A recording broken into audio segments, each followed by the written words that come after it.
Hello दोस्तों, स्वागत है आपका हमारे YouTube channel star city tele classes में। ज़रूरी नहीं होता है कि हर चीज़ का सॉल्यूशन टेली में ही हो, हर कैलकुलेशन टेली के अंदर ही हो। कुछ कैलकुलेशन ऐसी होती है जो हम एक्सेल में भी आसानी से कर सकते हैं। उनकी ज़रूरत कब कब कब पड़ती है, या तो कुछ ऐसी एंट्रीज होती है जो हम टेली में नहीं कर सकते। जैसे ट्रेडिंग के अलावा, व्यापार के अलावा कुछ एंट्रियाँ ऐसी होती है जो हम उनका हिसाब अलग रखते हैं। वो एंट्री अपने लेजर में, बुक्स में या फिर डायरी में उस तरीके से अलग रखते हैं। वो एंट्री अपन टेली के अंदर नहीं करते हैं। तो जैसे 100, 150, 200 एंट्री ऐसी हो गई जिनको अपन ने टेली में एंट्री नहीं कर रखा है और उनकी कैलकुलेशन निकालनी है ब्याज की या फिर कोई हिसाब बनाना है उसका, तो वो एक्सेल में किस तरीके से बनाते हैं।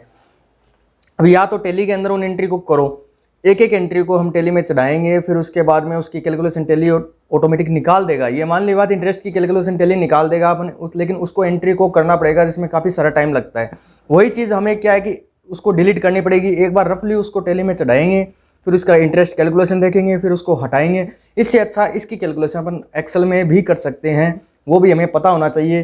कई बार क्या होता है कि कोई टेली सॉफ्टवेयर यूज़ भी नहीं करता है, बिना टेली सॉफ्टवेयर के अगर किसी को कैलकुलेशन निकालनी है तो वो एक्सेल में किस तरीके से निकाल सकता है। ये दोनों चीज़ें ही इसमें कवर हो सकती है। भाई कई बार क्या होता है कि जैसे एक वाकया याद आ रहा है कि बोलते हैं ना कि हर एक्सपेंसेस का बिल नहीं होता है। कुछ खर्चे ऐसे भी होते हैं जिनका बिल नहीं होता है। सारे खर्चों का अगर बिल ले लिया, अगर सारे खर्चे ही सामने आ गए तो बहुत ज़्यादा दिक्कत हो जाती है। इसी तरीके से हर एंट्री को टेली में नहीं चढ़ाया जा सकता। कुछ एंट्रियां ऐसी भी होती है जिनको अलग से रखना पड़ता है। ठीक है, जैसे सपोज की एक्स्ट्रा कुछ पेमेंट है जो अपने इंटरेस्ट पे दे रखा है, उसका टेली में क्या काम है, न ट्रेडिंग में, न रिटर्न में, न 3B में और में कुछ भी नहीं दिखा सकते। अब उनका हिसाब तो अपने को बनाना पड़ेगा, उसका इंटरेस्ट भी कैलकुलेशन निकालना पड़ेगा, उसका पेमेंट का रिसीव्ड कितना है, पेमेंट कितना है, उसका हिसाब भी देखना पड़ेगा। वो सारी चीज़ें क्या है कि छोटी छोटी बारीकियां हैं, वो एक्सेल के अंदर अपन सिंपल तरीके से एकदम सीख सकते हैं और उनको कर भी सकते हैं। ठीक है, चलिए शुरुआत करते हैं वीडियो की बिना टाइम खोटी किए। आज का वीडियो है एक्सेल के अंदर इंटरेस्ट कैलकुलेशन कैसे निकाली जाती है। टेली में आपको पिछले वीडियो में बता ही दिया था। ओके, अब देखिए यहाँ पे मैंने एकदम फ्रेश शीट ली है एक्सेल की। ठीक है, ऊपर क्या किया है, इतने कॉलम को सिलेक्ट करके पहले कर दिया मर्ज, और मर्ज करने के बाद में नाम लिखा है सिर्फ इंटरेस्ट कैलकुलेशन। यहाँ पे इसको भी मैंने कर दिया मर्ज। अब यहाँ पे देखेंगे किस नाम से हमें इंटरेस्ट कैलकुलेशन की शीट बनानी है। जैसे ट्रेडिंग व्यापार के अंदर जिस नाम में किसी भी पार्टी का अपने को हिसाब किताब इसमें बनाना हो उसका नाम लिख देंगे। जैसे मैंने यहाँ पे लिख दिया, मेरा ही नाम लिख दिया। ठीक है, अब जैसे कैश बुक के अंदर 2 साइड होती थी, उसी तरीके से इंटरेस्ट कैलकुलेशन के भी अंदर अपने को 2 साइड बनानी पड़ेगी। एक साइड कर देंगे अपन पेमेंट या सेल्स, एक साइड कर देंगे हम रिसिप्ट या परचेज। ठीक है, अब हमें जो भी भुगतान करना है या फिर सेल किया हुआ है वो एक साइड लिख लेंगे, और रिसिप्ट जो कर रखा है या फिर परचेज किया है वो एक साइड लिख लेंगे। इसके अंदर ऐसा कोई सिस्टम नहीं है कि आप इसको यहाँ पे लिख दिया, आप राइट साइड में पेमेंट लिख दो, या फिर रिसिप्ट साइड है जो वो लेफ्ट साइड में लिख दो। इसका कोई फर्क नहीं पड़ेगा। आप रिसिप्ट और परचेज इस साइड भी कर सकते हो, पेमेंट और सेल्स इस साइड भी कर सकते हो, इसका कोई मैटर नहीं है। सीखने वाली बात ये है कि अब यहाँ से स्टार्ट होता है कि अब अपने को यहाँ पे एक डेट देनी पड़ेगी। अब यहाँ पे एक डेट देनी है हमें कि जैसे आज होगी 30 सितंबर 2023।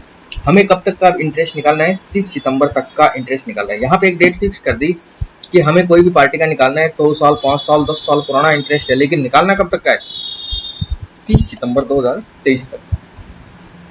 अब यहाँ पे सबसे पहले कर दिया मैंने डेट, उसके बाद में यहाँ पे कर दूंगा मैं सेल या फिर पेमेंट। जरूरी नहीं होता कि सेल का ही हो, पेमेंट अपने भुगतान कर रखा है उसका भी हो सकता है।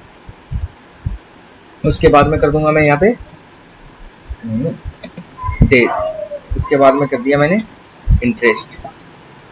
ठीक है, फिर उसके बाद में नीचे कर दिया इसके वापस डेट, फिर ये आ जाएगा रिसिप्ट, फिर उसके बाद में आ जाएगा डेज और 4/2020 को, 1 अप्रैल 20 को 50,000 रुपए दिए थे।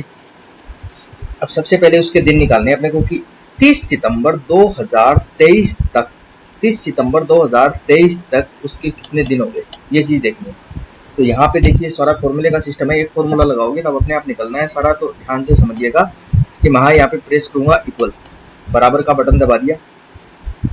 बराबर का बटन दबाने के बाद में मुझे सबसे पहले जाना पड़ेगा इस डेट के अंदर 30 सितंबर 2023। यहाँ पे माउस से क्लिक भी कर सकते हो या फिर एरो की से आ भी सकते हो। ये E4 ऑटोमेटिक इसमें फ्रीज हो गया। फिर कर दूंगा मैं माइनस इस 1 अप्रैल 2020, एरो की से आकर भी इस पे एंटर लगा सकते हो और माउस से भी एंटर लगा सकते हो।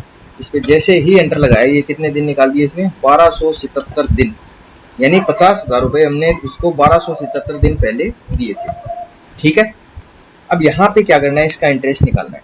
तो इंटरेस्ट निकालने का सिंपल सा फॉर्मूला है जो हम 6ठी 7वीं 8वीं 9वीं 10वीं क्लास से सीखते आ रहे हैं। क्या, वही फॉर्मूला याद रखना है कि सबसे पहले मूलधन अपना क्या है, ये है, इनटू दर बट्टे 100। अब रेट क्या है, अब रेट देखिए इसमें ईयरली लगाएंगे हम। तो यहाँ पे जैसे मैंने 12% कर दी, 12 का मतलब हो गया कि साल की 12% रेट है, तो महीने की कितनी हो गई, 12 में 12 महीने का भाग जाएगा 1%, यानी 1 रुपये सैकड़ा के हिसाब से ब्याज हो जाएगा। अगर मैंने यहाँ पे 18 कर दिया तो 1.5 रुपये सैकड़ा के हिसाब से ब्याज होगा। और यहाँ पे मैंने 24 कर दिया तो 2 रुपये प्रतिशत के हिसाब से इंटरेस्ट कैलकुलेशन ये करेगा। तो जितनी अपने को करनी है उतनी कर सकते हैं। जैसे यहाँ पे मैं 24 ही कर दिया, 2 रुपये सैकड़ा के हिसाब से ब्याज हो जाएगा। तो यहाँ पे कितनी कर सकते हैं, आपको जैसे वहां पे जो करनी है वो उस हिसाब से करनी पड़ेगी। यहाँ पे तो अपने को कौन तो पैसे देगा कौन लेगा, तो इसलिए कितने भी लगा सकते हैं। ठीक है, बराबर मूलधन इनटू दर बट्टे 100 हो गया, इनटू दोबारा फॉर्मूला लगाना है, गुना का निशान लगाने के बाद में डेज पे आना है अपने को कितने दिन का ब्याज है। तो यहाँ पे मैं आ गया C6 फ्रीज हो गया, डे पे आते ही C कॉलम 6 ऑटोमेटिक, ये हो गया दिन, ओब्लिक 365, साल में कितने दिन होते हैं, 365। अब यहाँ पे ये क्या कर दिया, 41,984 रुपए ब्याज इसका बन गया। ठीक है, उसके बाद में नीचे डेट आ गई, जैसे इसको 25/5/2021 को 1,50,000 रुपए दिए थे, अब उसका निकालना है। तो अब एक बार हमने फॉर्मूला लगा दिया तो एक्सेल के अंदर बार बार फॉर्मूला लगाने की जरूरत नहीं है। यहाँ पे क्या करेंगे, इसको कॉपी करेंगे और यहाँ पे एंटर लगा देंगे। लेकिन ये नहीं आएगा, क्यों नहीं आएगा, ये मैं पहले अपने आप कर सकता था, लेकिन आपको बताने के लिए अगर ये एरर आए तो अब आपको क्या करना है कि फॉर्मूला हमेशा जहां से जिस सेल को हमने कॉलम को कॉपी कर लिया उससे नीचे वाले कॉलम को ऑटोमेटिक लेगा। अब जैसे इसको मैंने कॉपी कर रखा है तो ये और ये दोनों को इनटू कर माइनस कर रखा है। अब यहाँ पे ये क्या कर रहा है, इससे नीचे वाले को और इससे नीचे वाले को माइनस कर रहा है। तो यहाँ पे अपने को क्या करना पड़ेगा, फ्रीज करना पड़ेगा। फ्रीज का मतलब हो गया कि जो E4 है हमें क्या करना है, अपने फॉर्मूले में E4 कॉलम को सेम रखना है। बाकी सारे ये कॉलम चेंज होते जाएंगे लेकिन ये कॉलम सेम रखना है, तो इसको फ्रीज कर देंगे। शिफ्ट के साथ में डॉलर का चिन्ह लगा के और यहाँ पे आके डॉलर का चिन्ह लगा दिया। अब ये कॉलम क्या हो गया, फ्रीज हो गया, डॉलर का चिन्ह लगा दिया। ये कॉलम क्या हो गया अपना E वाला, फ्रीज हो गया। अब मैं इसको जैसे ही एंटर लगाऊंगा नीचे तो यहाँ पे देखिए ये यही रहेगा, इसके नीचे लगा दिया तो ये यही रहेगा, ये अपने आप निकाल रहा है। ठीक है, यहाँ पे डेट नहीं है तो अपने हिसाब से निकाल रहा है। अब डेट लगाएंगे तो अपना ऑटोमेटिक ये चेंज होता जाएगा। ठीक है, यहाँ पे 858 आ गया। अब इस कॉलम को भी मैं क्या कर लूंगा, एक बार फॉर्मूला लगा दिया, कॉपी करके यहाँ पे एंटर लगा दिया, फिर इसको कॉपी करके यहाँ पे एंटर लगा दिया, फिर इसको कॉपी करके यहाँ पे एंटर लगा दिया। अब यहाँ पे अगली डेट है मेरी, माल गया हुआ है जैसे 12 दिसंबर 2022 को। तो 12 दिसंबर 2022 को कितने रुपए का माल गया है, 2,50,000 रुपए दे दिए। तो इसके कितने दिन होते हैं आज तक, 292 दिन हो गए, 48,000 ब्याज हो गया। फिर उसके बाद में अगली कलम गई है मेरी 02/05/2023 को, कितने रुपए की, 1,60,000 की। तो यहाँ पे कितने दिन हो गए, 151 दिन का 15,000 रुपये ब्याज आ गया। यहाँ पे मैंने कर दिया 06/09/2023। अब इसके कितने दिन होते हैं, 1,00,000 रुपए के 24 दिन ही है सिर्फ, तो इसका कितना रुपये ब्याज हो गया, 1578। अब दूसरी कलम गई है मेरी 29/9/2023 को, कितने रुपए की, 50,000 रुपए की। तो इसका सिर्फ एक ही दिन हुआ है तो एक दिन का ब्याज निकलेगा 33 रुपये। ठीक है, पेमेंट साइड हो गई। अब इनमें से कुछ चीजें रिसिप्ट भी होती है, मतलब पेमेंट आया हुआ भी होता है इस पार्टी का। अब जैसे इस पार्टी को मैंने कैलकुलेशन मेरे हिसाब से जितना जितना माल मेरे पास से गया था वो तो लिख दिया एक साइड में। अब ऐसा तो है नहीं कि सिर्फ माल ही माल गया है, पैसे आए नहीं, अब कभी कभी उसके पैसे भी आए हैं तो वो अब डेट लिखेंगे। जैसे इसका क्या है था, 25 दिसंबर 2020 को मेरे पास 20,000 रुपये आ गए। तो अब हम अपने जो कलम दे रखी है उसका इंटरेस्ट निकाल रखे हैं, तो इसके पास से जो पैसे आए हैं उसका भी इंटरेस्ट बराबर में निकलेगा। फिर दोनों का इंटरेस्ट से इंटरेस्ट माइनस करेंगे तब नेट इंटरेस्ट बच जाएगा। अब यहाँ पे क्या करेंगे, बराबर का बटन दबा दिया, वही डेट ले लेंगे माइनस इस डेट को। कितने दिन हो गए, 1009 दिन। 1009 दिन का इसके 20,000 रुपये का ब्याज क्या बनेगा, मूलधन गुणा दर बट्टे 100 इंटू समय बट्टे 300। यही फॉर्मूला चल रहा था, इसी में ये लगाया था। अगली एंट्री आ रही है 2/5/2021 को इसने 50,000 रुपये दे दिए। अब 50,000 का फॉर्मूला वही, अगर इसको कॉपी करेंगे तो ये नहीं आएगा, इसको क्या करना पड़ेगा, ई को अपने को ये माइनस ये तो कर दिया, इसी के अंदर कर देते हैं ये माइनस ये, लेकिन इसको फ्रीज कर देंगे, यहाँ पे फ्रीज कर दिया। अब इसको पकड़ के मैंने यहाँ पे कॉपी कर दिया। अब ये 50,000 रुपये आए थे इंटरेस्ट के, इसको भी पकड़ के नीचे तक मैंने कॉपी कर दिया। ठीक है, अब अगली कलम आई है इसकी 20/6/2022 को कितने रुपए, 1 लाख रुपए, इसका 30,000 ब्याज बन गया। अगली कलम आई है इसकी 20/9/2023 को कितने रुपए, 1 लाख रुपए, तो 10 दिनों का ब्याज इसका 658 रुपए हो गया। अब इतने ही कलमे हैं, अब इसके अलावा 50, 60, 100, 200 जितने भी कलमे हो आप उस हिसाब से एंट्री कर सकते हो इसके अंदर नीचे। अब यहाँ पे क्या करेंगे, इसका अपन जोड़ेंगे कि टोटल मूलधन कितना है। तो यहाँ पे देख लिए, इसको 7,60,000 रुपये अपन ने दे दिए, इससे प्राप्त कितने हो गए, 2,70,000 रुपये हमको इससे प्राप्त हो गए।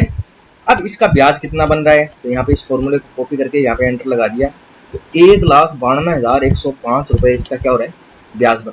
इसी फॉर्मूले को मैं यहाँ पे कॉपी कर दूंगा, तो 73,597 रुपये ब्याज इस बंदे का बन रहा है। मतलब 1,92,000 रुपये ब्याज तो हम इसमें मांग रहे हैं और 73,000 रुपये ब्याज ये हमारे में मांग रहा है। अब यहाँ पे क्या करेंगे, नेट निकालेंगे कि हम जो मांग रहे हैं उसमें से ये जो मांग रहा है वो घटा दिया, इसके अंदर जैसे डेट आ गई, ये जो मांग रहा है वो घटा दिया। अब यहाँ पे डेट आ रही है, तो डेट आ रही है नंबरिंग में जाकर इसको क्या कर देंगे अपन, चेंज करके जनरल या फिर नंबर्स कुछ भी कर देंगे। 1,18,500 अमाउंट है वो है। अब इन दोनों को जोड़ेंगे इसमें, तो जोड़ेंगे तो यानी टोटल वैल्यू अपनी कितनी है, 6,08,507 रुपए इस बंदे में बाकी है। तो इंटरेस्ट की कैलकुलेशन होगी, 1,92,000 तो हम मांग रहे हैं और 73,000 रुपए इसके प्राप्त हो गए। ठीक है दोस्तों, तो इस तरीके से अपन एक्सेल के अंदर कोई भी इंटरेस्ट की कैलकुलेशन निकाल सकते हैं। जरूरी नहीं होता है कि टेली में सब कुछ हो, एक्सेल में भी हम कर सकते हैं। ठीक है, अगर वीडियो अच्छा लगे तो सब्सक्राइब और लाइक जरूर कीजिएगा। Thank you.